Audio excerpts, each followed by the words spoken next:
ხვიჩას თამაშით ბაიერნის წინააღმდეგ აღფრთოვანებული დარჩი. მოდით მოვისმინოთ, რა თქვა თავად კრისტიანო რონალდუმ ხვიჩას შესახებ. მართალი გითხრათ, შოკში ვიყავი ხვიჩა კვარაცხელიას თამაშით. ასეთი მატჩები ის დონეა, სადაც ნამდვილი ტოპ მოთამაშეები ვლინდებიან და ის, რაც ხვიჩამ გააკეთა, ელიტური იყო. დუბლი ასეთ მატჩში, ისეთი გუნდის წინააღმდეგ, როგორიც ბაიერნია, წნეხის ქვეშ. ეს შემთხვევითობა არ არის. ეს ხასიათისა და ფეხბურთის ნამდვილი კლასის მაჩვენებელია. განსაკუთრებით მომეწონა, როგორ იღებდა საკუთარ თავზე პასუხისმგებლობას გადამწყვეტ მომენტებში. არ იმალებოდა. პირიქით, ბურთს ითხოვდა და ეპიზოდებს ქმნიდა.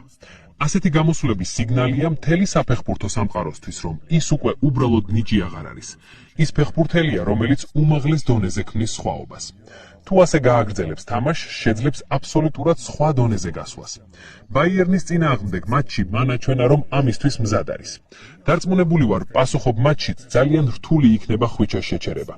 ის ძალიან სწრაფია, მისი დრიბლინგი უმაღლეს დონეზეა.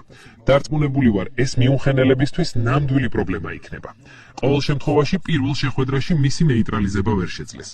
მიმაჩნია, რომ ის ოქროს ბურთზე უნდა იყოს ნომინირებული. ეს ჯილდო ისეთ ფეხბურთელებისთვისაა, როგორიც ხვიჩაა.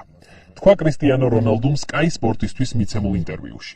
ეხმარება მას, რომ განაგრძოს ცხოვრება ჩვეულ რიტმში, ჩვეულ რეჟიმში. უისენიკე დაბრუნდა, ოღონდ ეს არ არის უბრალოდ დაბრუნება, ეს არის დაბრუნება მწვერვალზე.